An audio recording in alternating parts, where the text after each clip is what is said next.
akan menjelaskan tentang kondisi varietas internasional.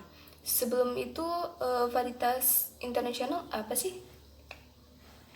Kondisi varietas internasional merupakan sejumlah kondisi keseimbangan di pasar valuta asing yang terkait dengan faktor-faktor yang mempengaruhi kurs atau mata uang. Kondisi varietas ini diturunkan dari kondisi arbitrase, yaitu kondisi atau situasi pasar yang memungkinkan pelaku ekonomi dapat mendapatkan keuntungan bebas risiko yang positif dengan modal nol. Dalam setting pasar modal yang sempurna, yang memiliki asumsi tidak terdapat biaya transaksi, biaya transport, biaya pajak, tarif biaya masuk, dan faktor lain yang membatasi perdagangan bebas.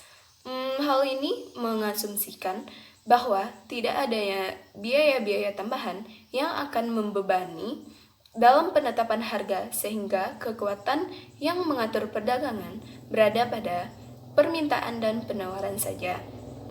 Sehingga pelaku pasar dapat melakukan kegiatan arbitrasi. Kegiatan arbitrasi dapat dilakukan sepanjang pasar tidak dalam keadaan equilibrium. Tidak terciptanya hukum satu harga, artinya harga barang atau komoditas yang diperdagangkan di pasar diatur oleh mekanisme pasar dan tidak dijual pada harga yang sama di berbagai tempat. Pada akhirnya, eksploitasi kegiatan arbitrasi mendorong situasi yang akan menuju ke arah keseimbangan, yaitu kondisi di mana arbitrasi tidak dapat dilakukan lagi, atau permintaan dan penawaran menjadi seimbang di berbagai tempat.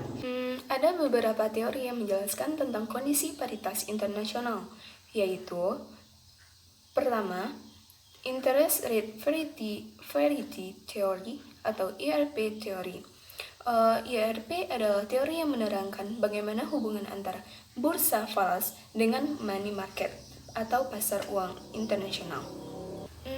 Teori IRP menyatakan perbedaan tingkat bunga dan international money market sama dengan forward rate premium atau discount.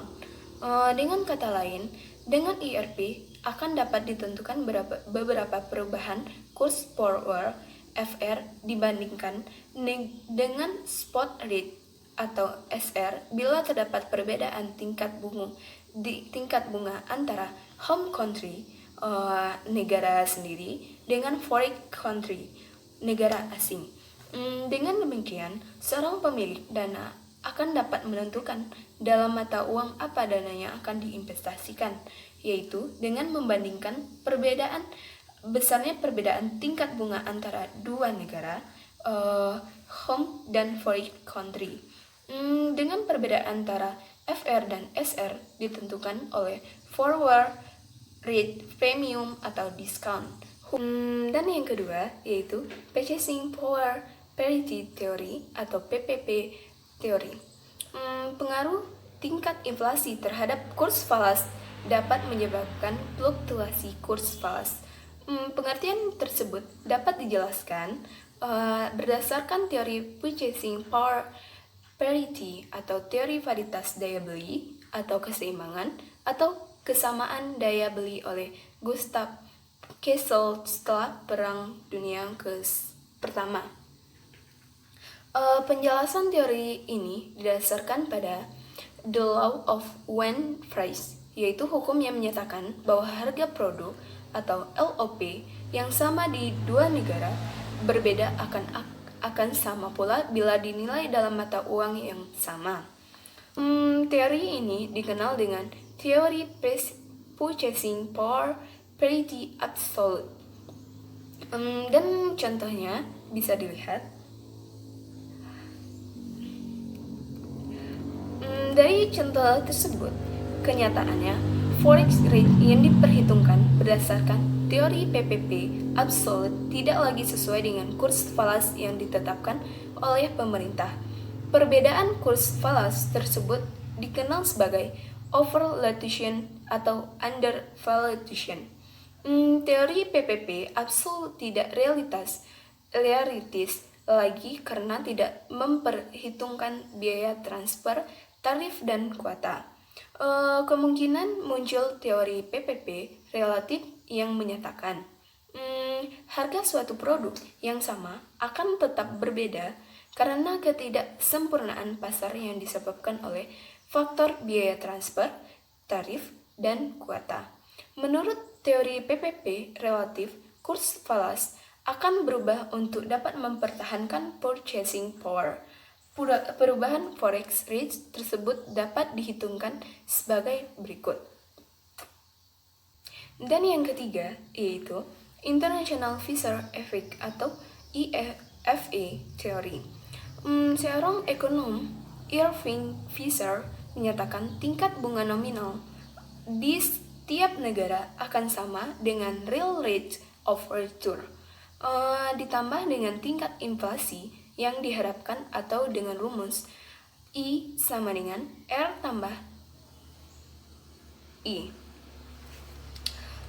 Tingginya tingkat inflasi di Indonesia sekitar 8% dibandingkan di USA sekitar 3%, merupakan penyebab utama dari terjadinya depresiasi rupiah terhadap USD yang mencapai sekitar 5% per tahun.